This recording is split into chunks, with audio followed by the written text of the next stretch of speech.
नमस्कार, आदाब। आप देख रहे हैं न्यूज़ 18 का सोशल मीडिया प्लेटफॉर्म और मैं हूं इकबाल हुसैन। आज हम बात करेंगे एक ऐसे नेता की जिनका नाम सुनते ही लोगों के मन में कई तरह की तस्वीरें उभरती हैं। जी हां, हम बात कर रहे हैं असदुद्दीन ओवैसी की। एक तरफ उन्हें मुस्लिम समुदाय का मजबूत चेहरा माना जाता है, तो दूसरी तरफ उन पर देश में कई तरह के आरोप भी लगते रहे हैं।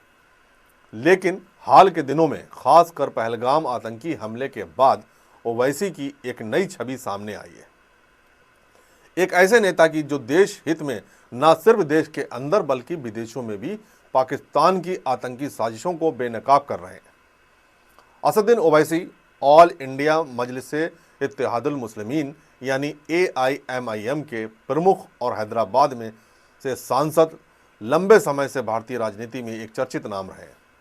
पहले उनकी छवि ज़्यादातर मुस्लिम समुदाय के हितों की वकालत करने वाले नेता की रही है। उनकी पार्टी AIMIM मुख्य रूप से मुस्लिम बहुल इलाकों में एक्टिव रही है और उनके भाषण अक्सर मुस्लिम समुदाय के अधिकारों, वक्फ बोर्ड और सामाजिक मुद्दों पर केंद्रित रहे हैं। उनके कुछ बयानों ने विवाद भी खड़ा किया, जैसे जब उन्होंने संसद में उर्दू में शपथ ली और जय फिलिस्तीन या अल्लाह अकबर जैसे नारे लगाए, तो कई लोगों ने इसे गैर राष्ट्रवादी करार दिया। 2023 में जब उन्होंने कहा कि वे भारत माता की जय नहीं बोलेंगे, तो उनकी छवि पर सवाल उठे।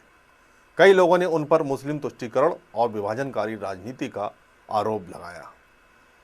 उनके दिल्ली वाले घर पर 2023 में पथराव और 2024 में सियाई फेंकने की घटनाएं भी हुईं, जो उनके विवादित बयानों से जोड़ी गईं। कुछ लोगों का मानना था कि ओवैसी जानबूझकर ऐसे मुद्दे उठाते हैं जो हिंदू मुस्लिम के बीच तनाव बढ़ाते हैं।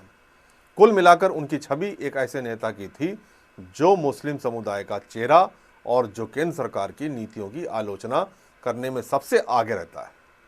लेकिन क्या ये पूरी तस्वीर थी? शायद नहीं, क्योंकि ओवैसी ने हमेशा कहा कि वे भारतीय मुसलमानों की पहचान को पाकिस्तान से अलग रखना चाहते हैं। 2023 में मुंबई के एक भाषण में उन्होंने तत्कालीन पाकिस्तानी PM इमरान खान को जवाब देते हुए कहा था, भारतीय मुसलमानों ने 1947 में जिन्ना का प्रस्ताव ठुकरा दिया और भारत को चुना। मेरे अजीज दोस्तों और बुजुर्गों, ये पाकिस्तान का वजीर आजम से भी बोलना चाहूंगा। पाकिस्तान के वजीर आजम, आप हिंदुस्तान के मुसलमानों की फिक्र करना छोड़ दो, हमारे लिए अल्लाह काफी है। हम हस्बुनल्लाह व निअमल वकील कहने वाले, नेमल मौला व नेमल नसीर कहने वाले। और पाकिस्तान के वजीर आजम झूठा वीडियो डालते, बांग्लादेश का वीडियो बना के इंडिया का बोल दिया। Mister Khan, you worry about your own country. Mister Khan, we would like to tell you, don't ever remember us. We have rejected the pagham, the message, the wrong theory of Jinnah. We are proud Indian Muslims, and till the day of judgment, inshallah, we will remain as proud Indian Muslims. No power on earth can take away my Indianness. No power on earth can take away my religious identity. Why? Because the Constitution of India guarantees me that. Mister Khan, आप सिखों की हिफाजत करो। वो सिखों की गुरुद्वारा पर जो हमला कर रहे हो उनको रोको पहले आप। भारत की फिक्र मत करो आप। आपको भी बड़ी फिक्र है भारत भारत भारत भारत, इनको पाकिस्तान पाकिस्तान। क्या है रे भाई, क्या तो भी खेल खेल रहे। 22 अप्रैल 2025 को जम्मू कश्मीर के पहलगाम में एक भयानक आतंकी हमला हुआ, जिसमें आतंकियों ने धर्म और नाम पूछकर 26 पर्यटकों की हत्या कर दी। इस हमले ने पूरे देश को झकझोर दिया। जहां कई नेता औपचारिक बयानबाजी तक सीमित रहे, वहीं असदुद्दीन ओवैसी ने इस मौके पर एक नया रुख अपनाया। ओवैसी ने न सिर्फ आतंकियों को पाकिस्तान से आए कुत्ते से जैसे तीखे शब्दों में लताड़ा, बल्कि पाकिस्तान की ISI और आतंकी संगठनों पर भी जमकर हमला बोला। उन्होंने कहा, पाकिस्तान का मकसद भारत में हिंदू मुस्लिम के बीच नफरत फैलाना है, लेकिन भारतीय मुसलमान इसके खिलाफ हैं। बिहार के ढाका में एक रैली में तिरंगा पगड़ी पहनकर ओवैसी ने सरकार से पाकिस्तान के खिलाफ सख्त कार्रवाई की मांग की। उन्होंने कहा, कब तक हम अपनी बहन बेटियों को विधवा होते देखेंगे? अब पाकिस्तान को जवाब देने का वक्त है।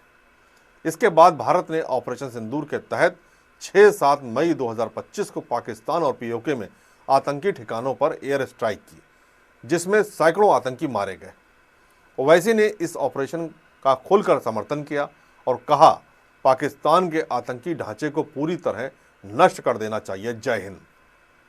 पहलगाम हमले के बाद भारत सरकार ने दुनिया भर में पाकिस्तान की आतंकी करतूतों को उजागर करने के लिए सर्वदलीय प्रतिनिधि मंडल भेजे। ओवैसी इनमें शामिल हुए और बहरीन, कुवैत, सऊदी अरब जैसे देशों में जाकर पाकिस्तान को बेनकाब किया। उन्होंने कहा, पाकिस्तान आतंकवाद की फैक्ट्री है। भारत के मुसलमान पाकिस्तान से ज़्यादा इस्लाम के उसूलों पर चलते हैं। कुवैत में ओवैसी ने पाकिस्तान की सेना को बेवकूफ़ जोकर तक कह डाला जब उन्होंने 2019 की चीनी सैन्य ड्रिल की तस्वीर को भारत पर जीत का दावा बताया। उन्होंने अंतर्राष्ट्रीय समुदाय से मांग की कि पाकिस्तान को FATF की ग्रे लिस्ट में वापस डाला जाए ताकि आतंकवाद को मिलने वाली फंडिंग पर रोक लगे। पहलगाम हमले और ऑपरेशन सिंदूर के बाद ओवैसी की छवि में बड़ा बदलाव देखने को मिला। जहां पहले उन्हें सिर्फ मुस्लिम नेता के तौर पर देखा जाता था, अब लोग उन्हें राष्ट्रवादी नेता के रूप में देखने लगे हैं। सोशल मीडिया पर कई लोगों ने उनकी तारीफ की। एक पत्रकार ने लिखा, वाह ओवैसी जी वाह, आपने पाकिस्तान को जिस तरह लताड़ा वो हर भारतीय को गर्व कराता है। ओवैसी ने बार बार जोर दिया कि भारतीय मुसलमानों का पाकिस्तान से कोई लेना देना नहीं है। उन्होंने कहा, हम भारत के वफादार नागरिक हैं और आतंकवाद के खिलाफ हमारी लड़ाई में कोई सवाल नहीं उठना चाहिए। लेकिन सवाल ये है, क्या ये नई छवि देश में उनकी स्वीकार्यता बढ़ाएगी? कुछ राजनीतिक एक्सपर्ट का मानना है कि ओवैसी की ये रणनीति न सिर्फ उनकी पार्टी को राष्ट्रीय स्तर पर ले जाने की कोशिश है, बल्कि हिंदू वोटरों के बीच भी उनकी पैठ बनाने का प्रयास है। हालांकि कुछ लोग इसे उनकी सियासी चाल मानते हैं। उनका कहना है कि ओवैसी जानते हैं कि सिर्फ मुस्लिम वोटों से उनकी पार्टी सीमित सीटें ही जीत सकती है, इसलिए वे हिंदू मुस्लिम एकता की बात करके और राष्ट्रवादी रुख अपनाकर ज़्यादा लोगों तक पहुंचना चाहते हैं। ओवैसी की इस नई छवि के बावजूद चुनौतियां कम नहीं हैं। उनके पुराने बयान और मुस्लिम केंद्रित राजनीति की छवि अभी भी कई लोगों के मन में है। कुछ लोग उनके राष्ट्रवादी रुख को सिर्फ एक सियासी नाटक मानते हैं। साथ ही उनके दिल्ली वाले घर पर हमले और उनके खिलाफ लगने वाले आरोप उनकी राह में रोड़ा बने हुए हैं। लेकिन ये भी सच है कि ओवैसी ने जिस तरह पाकिस्तान को दुनिया भर में बेनकाब किया, उसने कई लोगों का दिल जीता है। अगर वे इस छवि को बरकरार रखते हैं तो शायद उनकी पार्टी AIMIM को राष्ट्रीय स्तर पर नई पहचान मिल सकती है। ओवैसी का अब भारत में ही नहीं बल्कि विदेशों में भी बसे भारतीयों के बीच भी एक अलग फैन क्लब बन गया है। जिस बेबाकी और साफगोई से वो पाकिस्तान की झूठी बातों और आतंकवाद के खिलाफ बोल रहे हैं, वो वाकई काबिल तारीफ है। ओवैसी का ये रवैया कोई नया नहीं है, बल्कि वो शुरू से ही ऐसे मजबूत रुख अपनाते आए हैं।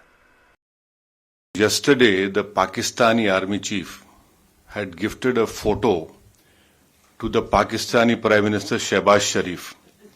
President of Pakistan was there, the Speaker of National Assembly was there. And these stupid jokers, they want to compete with India. They had given a photograph of a 2019 Chinese army drill, claiming it's a victory over India. Now this is what Pakistan indulges in. कि हम अच्छे पढ़ने वाले बच्चे के बाजू के बैठता था, तो नकल करने के लिए अकल भी चाहिए। इन नालायकों को अकल भी नहीं है।